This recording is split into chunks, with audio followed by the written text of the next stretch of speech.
My name is Vivian, and the day I watched two police officers escort my sister out of my apartment building in handcuffs was the day I finally understood that sometimes the people who hurt you most are the ones who share your blood. She was screaming at me through the lobby glass, mascara running down her face, calling me every name she could think of.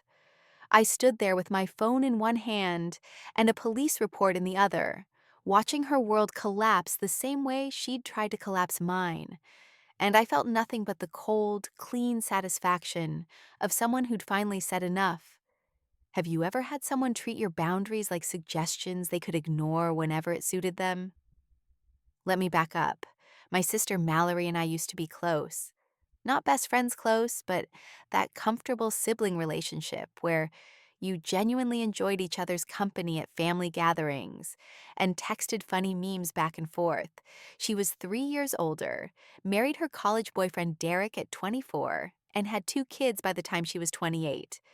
I was 25, single, building my career as a data analyst at a tech startup, and living in a one-bedroom apartment in the city that I'd worked my ass off to afford. Mallory lived in the suburbs with Derek, their two boys, Aiden, who was 6, and Mason, who was 4, and what seemed from the outside like a picture-perfect life. Big house, 2 cars, family photos professionally done every fall. But I started noticing cracks about a year ago. It began with small requests. Could I watch the kids for an hour while she ran errands? Sure, no problem. Could I take them for an afternoon so she and Derek could have a date night? Of course, family helps family. But the requests got bigger, the notice got shorter, and the guilt trips got heavier every time I said no. I worked 60-hour weeks. My apartment wasn't childproofed. I had deadlines and presentations and a life that didn't revolve around being an on-call babysitter. But Mallory didn't see it that way. To her, I was the selfish little sister who cared more about my career than family, who didn't understand the sacrifices of motherhood, who should be grateful for the opportunity to spend time with my nephews. The truth was more complicated. I loved Aiden and Mason. They were sweet kids when they weren't completely overstimulated and exhausted from their mother's chaotic scheduling. But I'd started to realize that Mallory wasn't asking for help. She was demanding it. And every time I gave in, she pushed further. The real breaking point came 3 months ago. It was a Thursday afternoon, and I was in the middle of a crucial presentation rehearsal for our quarterly investor meeting. My phone started buzzing. Mallory? I declined the call. She called again and again. Finally, I stepped out of the conference room and answered. What's wrong? Is someone hurt? I need you to pick up the boys from school and watch them tonight. Mallory, I'm literally at work. I can't just leave. And Thursday is... Derek got called into work and I have a hair appointment. You're the only one who can help. Cancel the hair appointment. Are you kidding me? I've had this booked for 6 weeks. Ren, I'm not asking for much. Just pick them up at 3 and I'll get them around 9. That's 6 hours. And I have investor presentations all afternoon. I can't. You're so selfish, you know that? I ask you for one thing.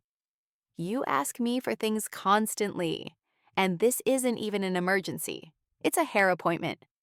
You don't understand what it's like to be a mother. You don't understand sacrifice. But fine, fine. I'll figure it out myself like I always do. She hung up. I went back to my presentation, and I thought that was the end of it. I should have known better. At 7 that evening, I was finally wrapping up at the office when my building's doorman called me. There were 2 young children in the lobby claiming to be my nephews, delivered by an Uber driver who'd already left. They had a note that said I'd be taking care of them tonight. My blood went cold. I raced home. When I got to the lobby, Aiden and Mason were sitting on the leather bench by the elevators, looking small and scared. Aiden had his arms around Mason, who was clutching a stuffed dinosaur and crying quietly. They had backpacks but no car seats, no change of clothes beyond what they were wearing, and no information beyond my address. The doorman, Miguel, looked furious.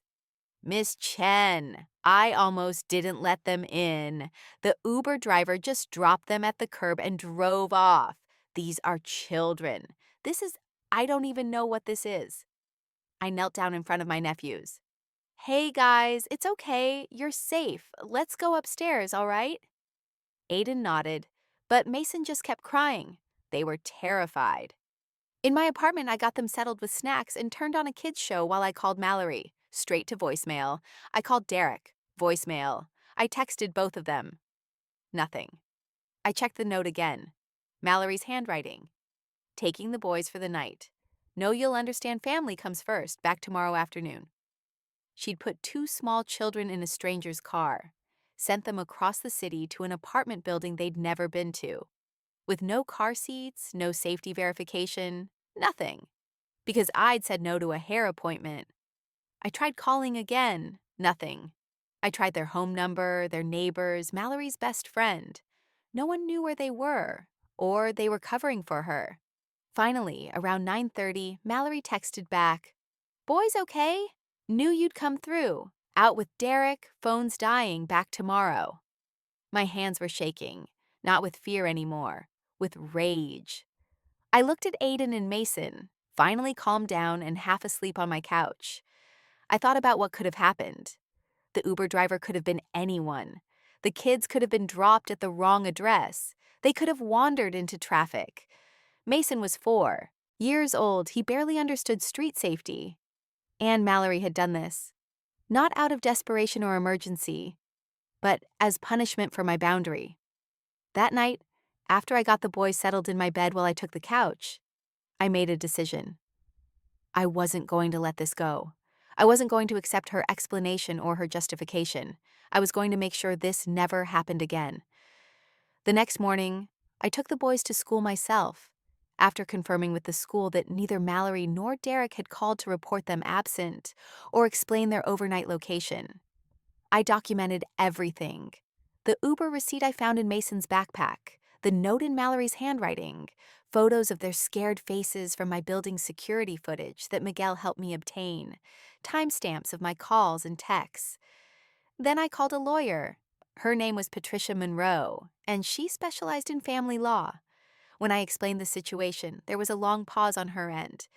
Your sister put minor children in an unlicensed, unverified vehicle without car seats, sent them to an unsecured location, and left the city without confirming their arrival or safety. Yes, that's child endangerment, potentially criminal child endangerment depending on your state's statutes, and possibly kidnapping, since she effectively used your address without consent to relocate the children. I don't want to press charges against my sister. I just want her to understand she can't do this. Miss Chen, I understand your hesitation, but you need to understand something.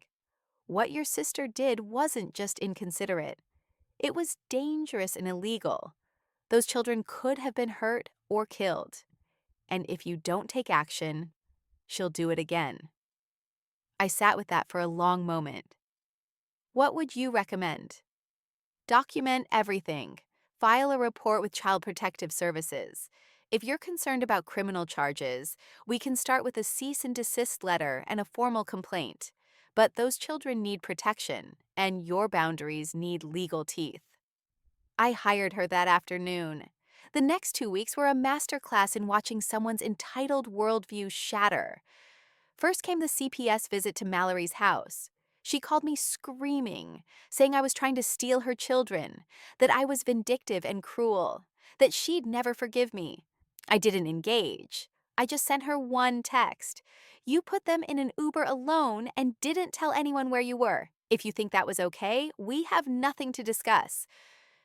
Derek called next. He was calmer but equally defensive. Mallory made a mistake, but families work through mistakes. You're tearing us apart. She didn't make a mistake. She made a choice to endanger your children because I set a boundary. That's not a mistake. That's abuse. Abuse? Jesus, Ren, you're blowing this way out of proportion. There's security footage of your kids crying in my lobby, delivered by a stranger with no idea if I was even home. That's not proportion. That's reality. He hung up. My parents got involved next. Sunday dinner became an ambush. I walked into their house to find Mallory already there, playing the victim to perfection, Tears, apologies, the whole performance. "I just need you all to understand," she said, dabbing at her eyes. "How hard it's been. Derek's working constantly, the boys are so demanding. And I asked Ren for one favor. You put your kids in an Uber and disappeared," I interrupted. "This isn't about a favor. I knew they'd be safe with you. You didn't know I was home. You didn't confirm arrival. You turned off your phones." My mother, ever the peacemaker, tried to intervene. "Ren, sweetheart, maybe we're all being a bit dramatic. Mallory's apologized. Can't we move past this?" She apologized after CPS showed up, not after she did it. Not after I spent that night consoling two terrified children who thought they'd been abandoned. "Don't be so selfish," my father said, his voice hard. "Family forgives." And there it was, the underlying current I'd felt my whole life. Mallory could do anything: lie, manipulate, endanger her own children. And I was expected to forgive because family. But if I set a boundary, if I protected myself, I was selfish. I stood up. "I'm not doing this. Mallory committed a crime. I've documented it. I've reported it. And if any of you think that makes me the bad guy, then we have very different definitions of family." I left, and for 3 weeks, none of them spoke to me. I wish I could say that silence hurt more than it did. But honestly, it was peaceful. I focused on work. I had dinner with friends who actually respected my time. I went to therapy and unpacked years of being the family doormat. And then the letter came. Patricia called me on a Tuesday afternoon. "I have news. The district attorney's office has decided to pursue charges against your sister. Child endangerment, 3rd degree. It's a misdemeanor, but it could mean jail time and definitely means a record." My stomach dropped. I didn't want. "I know, but here's the thing. Once you filed the CPS report and they investigated, it was out of your hands. They found a pattern. This wasn't the first time your sister had left the children in questionable situations. There were other reports from teachers, neighbors. You opening this door meant they could walk through it." I sat down heavily. "So what happens now?" "She'll be arraigned. She can take a plea deal or go to trial. Either way, there will be consequences. And Ren? Those boys are safer because of what you did. Remember that." The arraignment was public record. My phone started blowing up within hours. Mallory's friends calling me a monster. Extended family members telling me I'd gone too far. Even Derek sent a long email about how I was destroying his family, how Mallory was falling apart. How could I do this to the mother of my nephews? I read every message. And then I wrote one response that I sent to everyone. Mallory put her 6-year-old and 4-year-old sons in a stranger's car without car seats and sent them alone across a city to an apartment where she hadn't confirmed I'd be home. She did this because I declined to babysit. She then turned off her phone and left town. Those children were terrified. They could have been killed, kidnapped, or lost. Every one of you defending her is telling me the children's safety matters less than not holding adults accountable for dangerous choices. I'm not the one who destroyed this family. I'm just the one who refused to enable it anymore. Some people doubled down, but some went quiet, and a few. My cousin Rachel, my childhood friend James, even my Aunt Linda, reached out privately to say they understood, that they'd seen Mallory's behavior escalate for years, that someone needed to stop protecting her from consequences. The plea deal came through 6 weeks later. Mallory pled guilty to child endangerment. She got 2 years probation, mandatory parenting classes, and a permanent record. No jail time, but real consequences. The judge was particularly harsh during sentencing. "Mrs. Matthews, you used your own children as weapons in a family dispute. You put their lives at risk to punish your sister for setting a boundary. This is not a lapse in judgment. This is a fundamental failure of your duty as a parent. You're lucky these children weren't killed.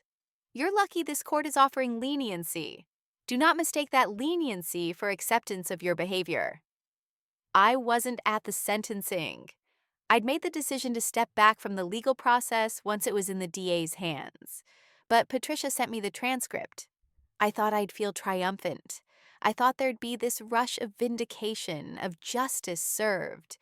Instead, I just felt tired and sad. Because at the end of the day, this was my sister. Someone I'd shared a childhood with. Someone who'd taught me to ride a bike and helped me with my homework, and been there for my high school graduation. But she was also someone who'd endangered her own children to prove a point. And I couldn't forgive that. I couldn't pretend it away.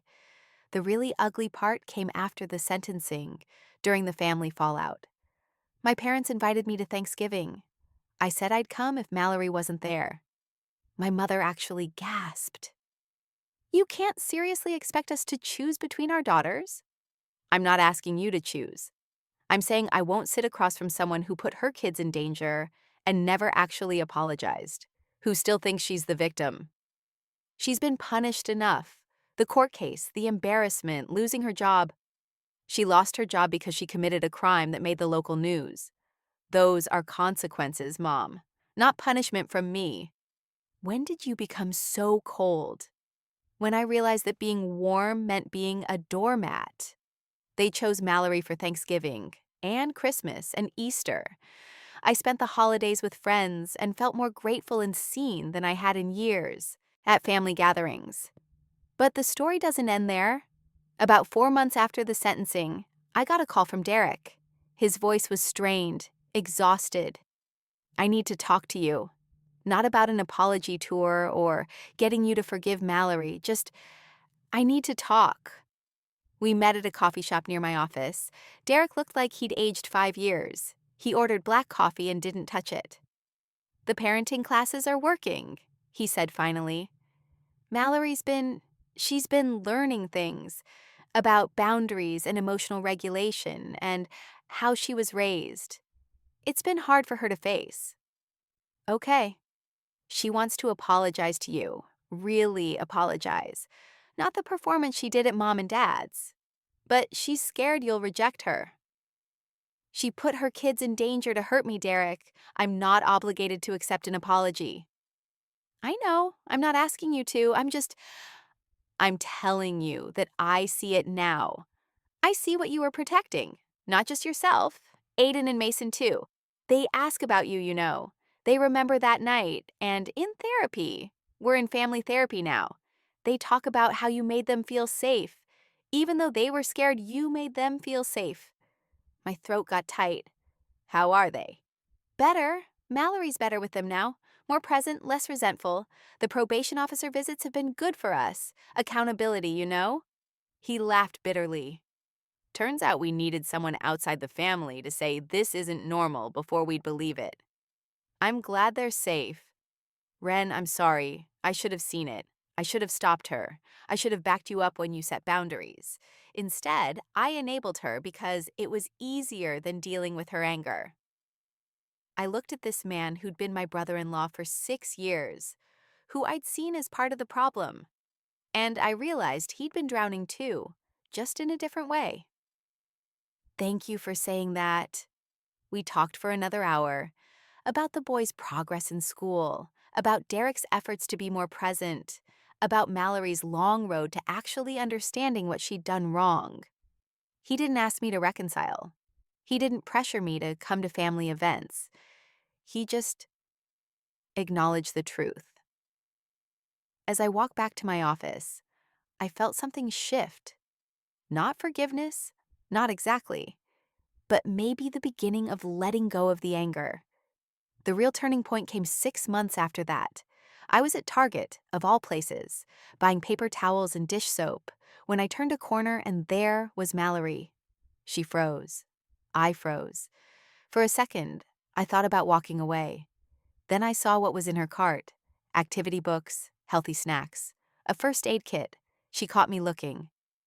"The parenting class recommended emergency supplies for the car," she said quietly. "Car seats, too. Properly installed. I had them professionally checked." "That's good." "Ren, She stopped, started again. I don't expect you to forgive me. I don't expect you to want a relationship. But I need you to know that I understand now. What I did, how dangerous it was, how I used my own children to hurt you because I couldn't handle being told no. I set down my basket. Why now? Why are you really telling me this? Because Mason asked about you yesterday. He said, "Remember when Aunt Wren made us pizza and let us sleep in her big bed?" And I realized he remembers you being kind, being safe, and I took that away from him, from both of them, because of my pride. She wasn't crying, wasn't performing. She just looked tired and honest. "I'm in therapy 3 times a week," she continued. "I'm on medication for anxiety and what my doctor thinks might be a mood disorder.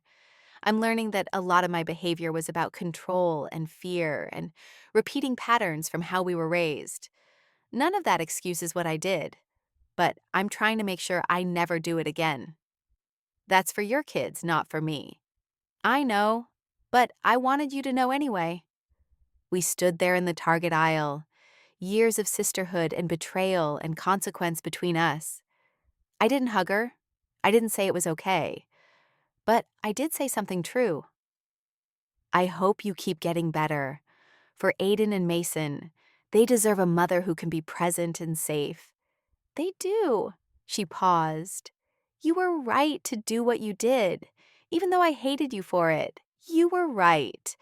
I left Target and sat in my car for 20 minutes processing. I still wasn't ready for reconciliation. Maybe I never would be, but I could see that she was trying, really trying, and that mattered, even if it didn't change what had happened. My parents reached out a few weeks later, stiffly worded email asking if I'd consider family therapy with them. I agreed, with conditions: a neutral therapist, no pressure to reconcile with Mallory, and acknowledgement that I'd made the right choice even if it was painful. It took 8 sessions for my father to finally say it. "I was wrong. I prioritized keeping the peace over keeping you and my grandsons safe. That's not what a father should do." My mother cried, but she also apologized. "I taught you girls that being nice was more important than being honest, that keeping family together meant accepting bad behavior. I'm sorry. We're rebuilding, slowly. I have dinner with them once a month. We don't talk about Mallory unless I bring it up. They respect my boundaries now, in a way they never did before. And Mallory, we're not sisters the way we used to be, but we're not enemies either. She sends me updates about the boys sometimes: school projects, lost teeth, soccer games. I respond politely. When Aiden turned 8, she asked if I'd come to his birthday party. I went, I stayed for an hour, talked to the boys, and left. It wasn't warm, but it was honest. Last month I got a letter from Mallory, handwritten, several pages long. She detailed everything she'd learned in therapy, the patterns she was breaking, the work she was doing. She acknowledged, specifically and without excuse, every harm she'd caused. And at the end, she wrote something that actually made me pause. "You saved my children by refusing to save me from myself. I understand that now. And while I know I can never undo the damage, I can make sure they grow up knowing that boundaries are love, that accountability is respect, and that family isn't about obligation. It's about showing up as your best self or getting out of the way until you can. You taught me that, in the worst way possible. But you taught me." I kept that letter, not as forgiveness, but as evidence that consequences can create change. That sometimes the kindest thing you can do is refuse to enable someone's worst behavior. Now, a year and a half after that night in my lobby, I'm sitting in my apartment on a Saturday morning. I'm drinking coffee, reading a book, enjoying the quiet. My phone buzzes. It's a text from Aiden. "Aunt Wren, I got an A on my science project. Mom helped me, but she let me do the work myself. Can I show you sometime?" I smile and text back, "I'd love to see it. I'm proud of you." And I am proud of him, proud of the work Mallory's doing, proud of myself for standing firm when everyone told me to bend. There are people who will tell you that family is everything, that you should forgive anything, endure everything, sacrifice everything for blood relations. They're wrong. Family should be a safe place, not a prison of obligation. And sometimes the most loving thing you can do for yourself and for them is say no, is draw a line, is refuse to let bad behavior continue just because it's easier than confrontation. I lost my sister the night she put her kids in that Uber, but I gained something more important: self respect, boundaries, the knowledge that I can stand up for what's right even when everyone's against me. And maybe, slowly, I'm gaining a different kind of relationship with Mallory, one based on honesty instead of obligation, on respect instead of guilt. The boys are safe, I'm at peace, and Mallory is learning to be the mother they deserve. That's not the revenge I thought I wanted when I called that lawyer, but it's the justice we all needed. I've learned something fundamental in all of this. Real strength isn't about being nice or keeping the peace or maintaining relationships at any cost. Real strength is knowing when to walk away, when to say enough, and when to let someone face the consequences of their choices, even if it breaks your heart to watch. My family thought I was cold for not backing down. They thought I was cruel for involving the courts. They thought I was selfish for putting myself and the boys' safety over family harmony. But here's what they didn't understand: I wasn't choosing myself over family. I was choosing reality over pretense. I was choosing safety over convenience. I was choosing long-term change over short-term peace. And in the end, everyone benefited. Even Mallory, though she'd never admit it started that way. People ask me sometimes if I regret it, if I wish I'd handled it differently, been softer, given her more chances. The answer is simple: no, because those two little boys didn't end up a news story, because Mallory got help she desperately needed, because my parents learned that enabling isn't love, because Derek learned that peace at any cost costs too much, and because I learned that I'm strong enough to stand alone when standing together means standing for something wrong. I think about alternate timelines sometimes. What if I'd let it go? What if I'd accepted her apology and moved on? She would have done it again. Maybe not immediately, but eventually. She would have pushed further, endangered them more, because there would have been no consequences. And one day, maybe those boys wouldn't have been so lucky. I didn't destroy my family. I saved it from itself. Last week, Mason drew me a picture. It's on my fridge now, a crayon drawing of the two of us holding hands. He titled it, "Aunt Wren Keeps Me Safe." When Mallory dropped it off, she looked at it for a long time. "He asked to draw that," she said quietly. "I didn't prompt him. He's a good kid." "He is. They both are." She hesitated at my doorway. "Thank you. I know I don't have the right to say that, but thank you." I didn't say you're welcome. I just nodded, because I didn't do it for her thanks. I did it because it was right. Some people will call this a revenge story, but it's not. Revenge is about hurting someone back. This was about stopping someone from hurting others. There's a difference. Justice isn't always gentle. Accountability isn't always kind, but both are necessary. And sometimes, the people who love you have to be the ones to hold you accountable, even when, especially when, it costs them the relationship they had. I sit here now, in my one-bedroom apartment that's still not child-proofed, working my 60-hour weeks, living my child-free life. And I'm at peace, not because everything's perfect, not because my family's healed, but because I know I did the right thing, even when it was hard, even when I stood alone, even when everyone told me I was wrong. I protected two children who couldn't protect themselves. I refused to let love be an excuse for danger. I chose truth over comfort. And in the end, that's not revenge. That's integrity. Sometimes the bravest thing you can do is love someone enough to let them face the consequences of their actions, even if it means they hate you, even if it means you lose them, even if it means standing alone against everyone who's telling you to forgive and forget. Because real love doesn't protect people from consequences. Real love protects people from harm, even if the harm is coming from within their own choices. My name is Ren, and I learned that family isn't about blood or obligation or keeping the peace at any cost. Family is about showing up with integrity, holding each other accountable with love, and sometimes, when necessary, being willing to stand alone to do what's right. That's not the story I thought I'd tell, but it's the truth I lived, and I'd do it again.